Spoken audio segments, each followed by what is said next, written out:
नमस्कार दोस्तों, एक बार फिर से आप सभी को हार्दिक स्वागत और हार्दिक अभिनंदन है।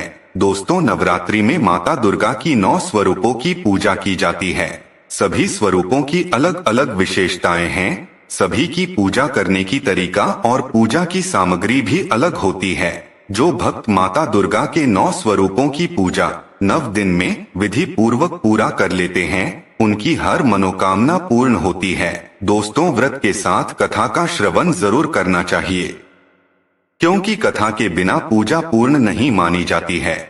इसलिए कथा का श्रवण जरूर करना चाहिए। जो भी मनुष्य कथा का श्रवण करता है, उसका संपूर्ण पाप क्षण भर में मिट जाता है। दोस्तों, आज की वीडियो में मैं आपको नवरात्रि की 5वें दिन की कथा, पूजा विधि, पूजा सामग्री के बारे में बताने जा रहा हूं, इसलिए आप इस कथा को पूरा जरूर सुनिएगा। कथा को श्रवण करते समय हाथ में फूल और थोड़ा सा अक्षत जरूर लेना चाहिए और कथा की अंत में प्रसाद ग्रहण जरूर करना चाहिए। जो भी मनुष्य प्रसाद का अनादर करते हैं, उनको नरक में भी स्थान नहीं मिलता है, इसलिए प्रसाद को भूल से इनकार नहीं करना चाहिए। नवरात्रि के 5वें दिन की पूजा का शास्त्रों में बहुत महत्व बताया गया है। इस दिन साधक का मन पूरी तरह से मां दुर्गा के स्कंदमाता रूप में लीन हो जाता है। यह एक बहुत ही महत्वपूर्ण दिन होता है, जब साधक को अपने आध्यात्मिक विकास में एक महत्वपूर्ण छलांग लगाने का मौका मिलता है। मां दुर्गा के 5 स्वरूपों में से एक स्कंदमाता है। ये भगवान स्कंद की माता हैं, जो कुमार कार्तिकेय के नाम से भी जाने जाते हैं। भगवान स्कंद प्रसिद्ध तारकासुर संग्राम में देवताओं के सेनापति बने थे और पुराणों में इन्हें शक्तिधर और कुमार कहा जाता है। इनका वाहन मयूर है, इसीलिए इन्हें मयूर वाहन भी कहा जाता है। भगवान स्कंद की मां होने के कारण मां दुर्गा के इस रूप को स्कंद माता के नाम से जाना जाता है। जब राजा दक्ष के यज्ञ में माता सती अग्निकुंड में कूदकर भस्म हो गई, तब शिवजी विलाप करते हुए गहरी तपस्या में लीन हो गए। इससे सृष्टि शक्तिहीन हो गई। असुरों ने इस मौके का लाभ उठाया। पौराणिक कथाओं में वर्णित है, एक असुर अर्थात राक्षस था, जिसका नाम तारकासुर था। उसने अपनी कठोर तपस्या से ब्रह्मा जी को प्रसन्न कर अमर होने का वरदान मांगा। तब ब्रह्मा जी ने कहा, इस धरती पर जिसका जन्म हुआ है, उसका मरना निश्चित है। कोई भी अमर नहीं हो सकता है, तुम कोई और वर मांगो। यह सुनकर तारकासुर बहुत दुखी हो गया। कुछ देर सोचने के बाद तारकासुर ने कुटिल मुस्कान के साथ कहा कि मुझे यह वरदान दीजिए कि मेरी मृत्यु भगवान शिव के पुत्र के हाथों हो। ब्रह्मा जी ने कहा तथास्तु और अंतर ध्यान हो गए। तारकासुर ने यह सोच लिया था कि भगवान शिव तो माता सती के वियोग में अनादिकाल तक तपस्या में लीन रहेंगे और माता सती का स्थान शंकर जी किसी और को कभी नहीं देंगे, अतः वे तो अब विवाह करेंगे ही नहीं और उसकी मृत्यु जो कि शंकर जी के पुत्र के हाथों होनी है, बिना शिवजी के विवाह किए उसका जन्म लेना भी संभव नहीं है। एक प्रकार से तारकासुर स्वयं को अमर ही समझ बैठा था। वह बहुत ही शक्तिशाली और क्रूर था। यह वरदान मिलने के बाद उसने देवताओं पर अत्याचार करना शुरू कर दिया। देवतागण बहुत परेशान हो गए और उन्होंने ब्रह्मा जी से मदद मांगी। ब्रह्मा जी ने कहा, तारकासुर का अंत शिवपुत्र ही कर सकते हैं। यह सुनकर इंद्र और समस्त देवतागण भगवान शिव के पास पहुंचकर इस सृष्टि को तारकासुर से मुक्ति दिलाने का निवेदन किया।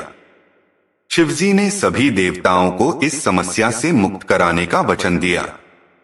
तब भगवान शंकर पार्वती के अपने प्रति अनुराग की परीक्षा लेते हैं और माता पार्वती की तपस्या से प्रसन्न होकर उनसे विवाह करते हैं। विवाह के बाद शिव पार्वती के पुत्र स्कंद अर्थात कार्तिकेय का जन्म हुआ। कार्तिकेय बाल अवस्था से ही बहुत वीर और शक्तिशाली थे। उन्होंने दुष्ट असुरों का संहार शुरू कर दिया। अंतत वो समय भी आ गया जिसकी देवताओं को युगों से प्रतीक्षा थी। उन्होंने तारकासुर से युद्ध किया। एक भयंकर युद्ध हुआ, जिसमें कार्तिकेय ने तारकासुर का वध कर दिया। देवताओं ने कार्तिकेय की वीरता की प्रशंसा की और उन्हें देवताओं का सेनापति बनाया। भगवान शंकर के दूसरे पुत्र थे स्कंद, जिन्हें सुब्रमण्यम, मुरुगन और कार्तिकेय के नाम से भी जाना जाता है। इनकी पूजा मुख्य रूप से दक्षिण भारत के राज्यों में होती है। ऐसी मान्यता है कि दक्षिणी ध्रुव के निकटवर्ती प्रदेश उत्तरी कुरु के क्षेत्र में इन्होंने स्कंद नाम से शासन किया था। इनके नाम से ही हिंदू धर्म के एक पौराणिक ग्रंथ का नाम स्कंद पुराण है। स्कंद माता की उपासना नवरात्रि के 5वें दिन की जाती है। इस दिन साधक का मन विशुद्ध चक्र में अवस्थित होता है। इनके विग्रह में भगवान स्कंद बालक के रूप में इनकी गोद में बैठे होते हैं। स्कंद माता की 4 भुजाएं हैं, जिनमें से दाहिनी तरफ की ऊपर वाली भुजा से 6 शीशों वाले भगवान स्कंद को गोद में पकड़े हुए हैं और दाहिनी तरफ की नीचे वाली भुजा जो ऊपर की ओर उठी हुई है में कमल का फूल है। बाईं तरफ की ऊपर वाली भुजा वर आशीर्वाद मुद्रा में है और नीचे वाली भुजा में भी कमल का फूल है। ये भगवान स्कंद कार्तिकेय की माता हैं। इनकी 4 भुजाएं हैं। इनका वर्ण पूर्णतः शुभ्र है। ये कमल के आसन पर विराजमान हैं। इनका वाहन सिंह है। इनका वर्ण पूर्णतः शुभ्र है और ये कमल के आसन पर विराजमान हैं। इसी कारण इन्हें पद्मासना देवी भी कहा जाता है। इनका वाहन सिंह भी है। स्कंद माता सूर्यमंडल की अधिष्ठात्री देवी हैं, इसलिए उनका उपासक अलौकिक तेज और कांति से संपन्न हो जाता है। उनके आसपास एक अलौकिक प्रभामंडल अदृश्य भाव से सदा बना रहता है, जो उनकी रक्षा करता है और उनके योगक्षेम का निर्वहन करता है। नवरात्र पूजन के 5वें दिन का शास्त्रों में पुष्कल महत्व बताया गया है। इस चक्र में अवस्थित मन वाले साधक की समस्त बाह्य क्रियाओं एवं चित्तवृत्तियों का लोप हो जाता है। वह विशुद्ध चैतन्य स्वरूप की ओर अग्रसर हो रहा होता है। उसका मन समस्त लौकिक सांसारिक माया बंधनों से विमुक्त होकर पद्मासना मां स्कंद माता के स्वरूप में पूर्णतः तल्लीन होता है। इस समय साधक को पूर्ण सावधानी के साथ उपासना की ओर अग्रसर होना चाहिए। उसे अपना सारा ध्यान स्कंद माता के स्वरूप में एकाग्र रखते हुए पूजा विधान आदि करना चाहिए। स्कंद माता की उपासना से भक्त की सभी इच्छाएं पूर्ण हो जाती हैं।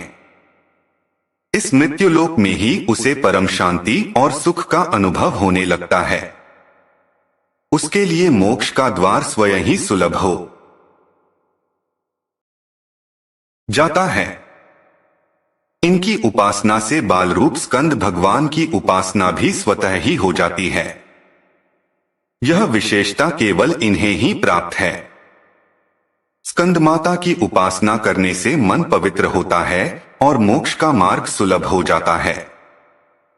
भवसागर के दुहकों से मुक्ति पाने के लिए इनकी उपासना से अच्छा उपाय दूसरा नहीं है। स्कंद माता की उपासना से प्राप्त होने वाले प्रमुख लाभ निम्नलिखित हैं। स्कंद माता की उपासना से भक्त को मन की शांति और सुख की प्राप्ति होती है। वे अपने सभी दुहकों और कष्टों से मुक्त हो जाते हैं। स्कंद माता की उपासना से भक्त को मोक्ष की प्राप्ति होती है। वे इस जन्म मरण के चक्र से मुक्त हो जाते हैं और परम आनंद को प्राप्त करते हैं। स्कंद माता की उपासना से भक्त की सभी मनोकामनाएं पूर्ण होती हैं। वे धन संपत्ति यश और वैभव प्राप्त करते हैं। तो दोस्तों, ये थी स्कंद माता की संपूर्ण कथा। आपको यह कथा कैसी लगी कमेंट में जरूर बताइएगा तथा इसी प्रकार के वीडियो देखने के लिए चैनल को सब्सक्राइब जरूर करिएगा। आप सभी का धन्यवाद।